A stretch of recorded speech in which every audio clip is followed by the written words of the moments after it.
Hey everyone, this is तरुण खंडागरे। इस video में हम देखने वाले हैं किस तरीके से हम मास्टर स्लेव आर्किटेक्चर का यूज कर रहे होते हैं, मास्टर स्लेव आर्किटेक्चर क्या होता है, रेडिस के अंदर मास्टर स्लेव आर्किटेक्चर किस तरीके से काम करता है, क्या उसके ड्रॉबैक्स है।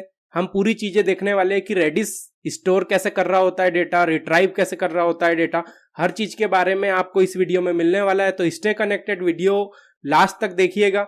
और जो लोगों ने चैनल को सब्सक्राइब नहीं करके रखा है तो चैनल को सब्सक्राइब करिए। वीडियो को करते हैं स्टार्ट। चलिए, सबसे पहले हम समझेंगे कि मास्टर स्लेव आर्किटेक्चर किस तरीके से काम कर रहा होता है। हम डायग्राम बनाकर देखते हैं कि मास्टर स्लेव आर्किटेक्चर कैसा होता है। मास्टर स्लेव आर्किटेक्चर में एक मास्टर होता है जो रिक्वेस्ट हैंडल कर रहा होता है, और उसके बाद उसके कुछ स्लेव्स होते हैं। अब स्लेव्स मल्टीपल्स हो सकते हैं, ठीक है। ये हो गए स्लेव। हम स्लेव का नाम दे देते हैं S1, S2, S3, ठीक है, और इसका नाम दे देते हैं M1। तो ठीक है, हमारे पास क्लाइंट होता है जो कि एप्लीकेशन रहती है, वो रिक्वेस्ट करती है रेडिस से, मास्टर नोड से कि डेटा लेके आओ, ठीक है। तो इसमें क्या हो रहा होता है, रेडिस हमें मास्टर पे रिक्वेस्ट लेता है और डेटा अगर उसके पास होता है तो वो रिट्राइव करके सेंड बैक कर देता है। तो ये बेसिकली इसका आर्किटेक्चर जो कि मास्टर स्लेव फॉलो करता है।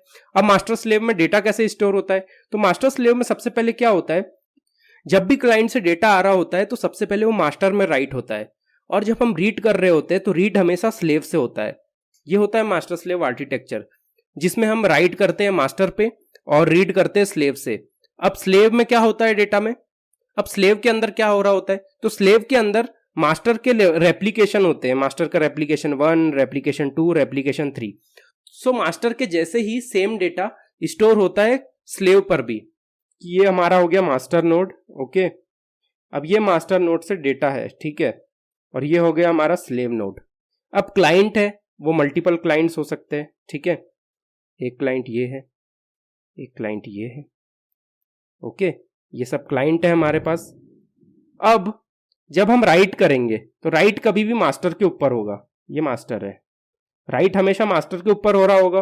और जब हम रीड करेंगे तो रीड हमेशा स्लेव से हो रहा होगा, रीड हमेशा स्लेव से हो रहा होगा, ठीक है। और यहां पे क्या हो रहा होगा, रेप्लीकेशन। रेप्लीकेशन का मतलब क्या है, जो भी डेटा मास्टर पे राइट होता है, मास्टर रेप्लीकेट करता है स्लेव पे, स्लेव के अंदर वही डेटा कॉपी होता है। ये क्यों कर रहे होते हैं हम, ये इसलिए कर रहे होते हैं अगर मास्टर नोड हमारा डाउन हो जाता है, सपोज हमारा मास्टर नोड डाउन हो गया, ओके, ये नोड डाउन हो गया, तो ये नोड का तो डेटा हमारे पास चले गया ना, ये नोड का डेटा है ही नहीं हमारे पास। अगर हम स्लेव में स्टोर नहीं कर रहे होंगे डेटा तो हमारा डेटा लॉस हो जाएगा एप्लीकेशन में। तो it is a big problem. इसके कारण से हम स्लेव में स्टोर करके रखते हैं डेटा को, कि जब भी मास्टर डाउन हो हम कोई भी स्लेव को मास्टर बना सके।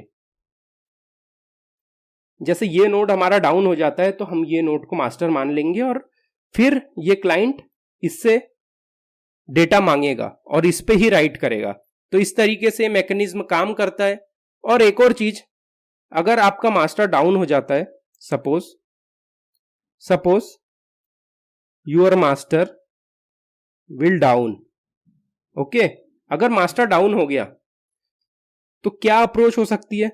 पहली अप्रोच हम देखेंगे कि हम ऐड न्यू मशीन कर सकते हैं, कि नया मास्टर ला लो, ठीक है, रेडिस, कि हम नया मास्टर ऐड कर देंगे इसमें।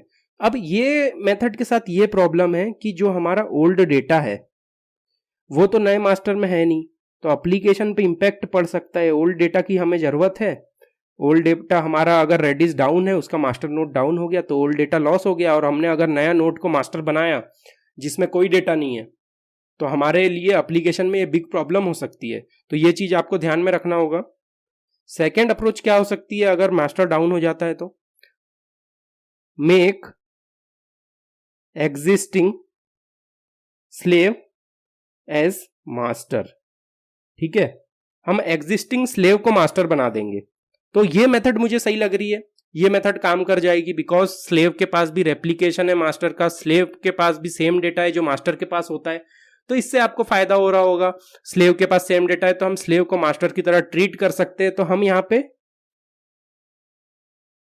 लूज डेटा नहीं कर रहे होंगे, हमारा डेटा लूज नहीं हो रहा होगा, ठीक है। तो ये अच्छी अप्रोच है।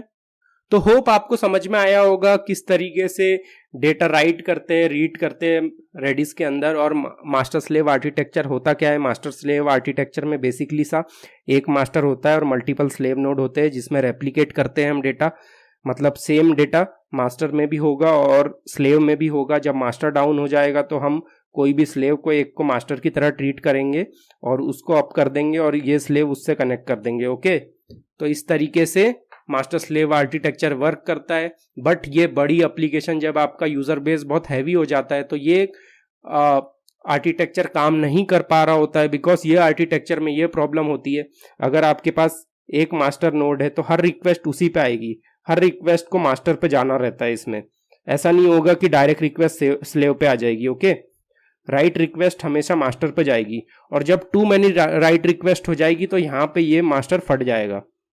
तो यही प्रॉब्लम होती है ये आर्किटेक्चर के साथ कि लोड बैलेंसिंग मेंटेन नहीं रहती है। अगर आपके पास क्लाइंट है तो ये क्लाइंट, हर क्लाइंट ये मास्टर नोड को हिट कर रहा है और डेटा मांग रहा है। तो जब बड़ा यूजर बेस होता है तो इसमें स्केलिंग प्रॉब्लम जाती है, तो फिर हम क्लस्टर आर्किटेक्चर इंट्रोड्यूस करते हैं। नेक्स्ट वीडियो में मैंने समझाया भी है कि क्लस्टर आर्किटेक्चर किस तरीके से वर्क करता है, क्यों जब बड़ी स्केल की एप्लीकेशन बन रही होती है तो हम क्लस्टर आर्किटेक्चर का यूज कर रहे होते हैं इंस्टेड ऑफ मास्टर स्लेव। तो what is the reason for that, आप वो वीडियो देखोगे तो आपको समझ में आएगा कि किस तरीके से हम क्लस्टर आर्किटेक्चर का यूज करते हैं, क्यों इंडस्ट्री में क्लस्टर आर्किटेक्चर प्रिफरेबल होता है। हाँ, cluster architecture is costly as compare to master slave. ठीक है, master slave and cluster architecture. Okay, अब क्लस्टर का जो नोड होता है वो कॉस्टली होता है, ठीक है, and it is less costly.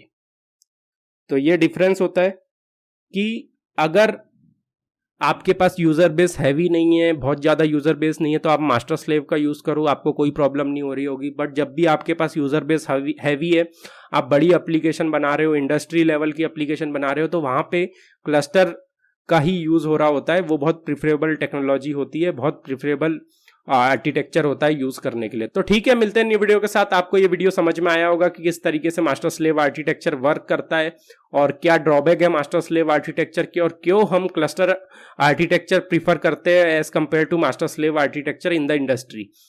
तो आपको नेक्स्ट वीडियो मिल रहा होगा क्लस्टर आर्किटेक्चर के बारे में, उसमें आप समझ लेना कि किस तरीके से क्लस्टर आर्किटेक्चर भी यूज हो रहा होता है इंडस्ट्री में और क्या इंटरनल वो यूज करता है, why cluster architecture is preferable over master slave architecture. तो ठीक है, मिलते हैं न्यू वीडियो के साथ, तब तक के लिए टेक केयर, बाय बाय, सी या, हैव अ गुड डे।